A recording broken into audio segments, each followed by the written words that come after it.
Question में है कि एक वर्ग की भुजा कितना है 16 सेंटीमीटर तथा आयत की लंबाई 18 सेंटीमीटर और चौड़ाई 12 सेंटीमीटर है, तो बताइए किसका क्षेत्रफल अधिक है।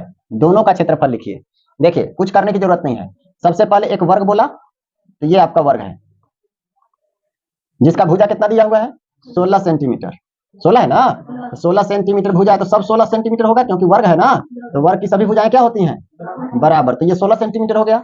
अब एक आयत की बात किया गया है, ये आपका आयत दे दिया। आयत का क्या क्या दिया, तो सबसे पहले लंबाई 18 सेंटीमीटर, तो ये 18 सेंटीमीटर लंबाई दे दिया और चौड़ाई कितना दे दिया 12 सेंटीमीटर। चलिए 12 सेंटीमीटर आपका चौड़ाई हो गया। अब दोनों का क्षेत्रफल आपको निकालना है।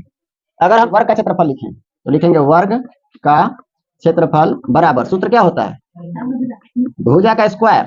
भुजा हमारे पास कितना है 16, तो 16 का स्क्वायर करना होगा। 16 गुने 16 कितना होता है, ध्यान से सुनिए, अगर नहीं पता है तो गुना करने सिखा रहे हैं।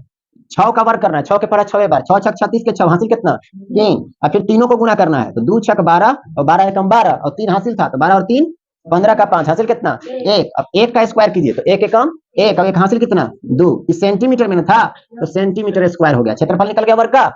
अब हमको निकालना है आयत का क्षेत्रफल, लिखेंगे आयत का क्षेत्रफल। सूत्र क्या होता है प्यारे, लंबाई गुने चौड़ाई, तो ये रहा लंबाई गुने चौड़ाई। तो लंबाई आपके पास कितना है देखिए 18 है ना, गुने चौड़ाई कितना है 12, दोनों को गुना कीजिए। तो डायरेक्ट अगर 18 के पढ़ा 12 बार नहीं आता है, 12 के पढ़ा 18 बार नहीं आता है, तो अगर हम 12 का पढ़ा पढ़ रहे हैं तो पहले 8 बार पढ़ेंगे फिर 1 बार पढ़ेंगे, ठीक है। तो 12 के पढ़ा 8 बार, 12 8 96 के 6 हासिल कितना 9, 12 एकम 12 और 9 12 और 9 हे भगवान 21 सेंटीमीटर स्क्वायर आ गया।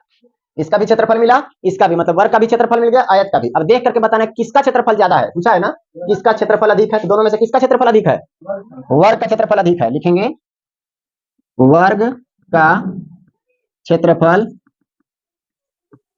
अधिक है, पहला आंसर। और दोनों का क्षेत्रफल लिखने के लिए कहा है, तो लिखेंगे वर्ग का क्षेत्रफल बराबर 256 सेंटीमीटर स्क्वायर और आयत का क्षेत्रफल, आयत का क्षेत्रफल बराबर 216 सेंटीमीटर स्क्वायर। यही टोटल जो है वो आपका क्या है आंसर, तीनों। क्लियर है, किसी को कोई दिक्कत।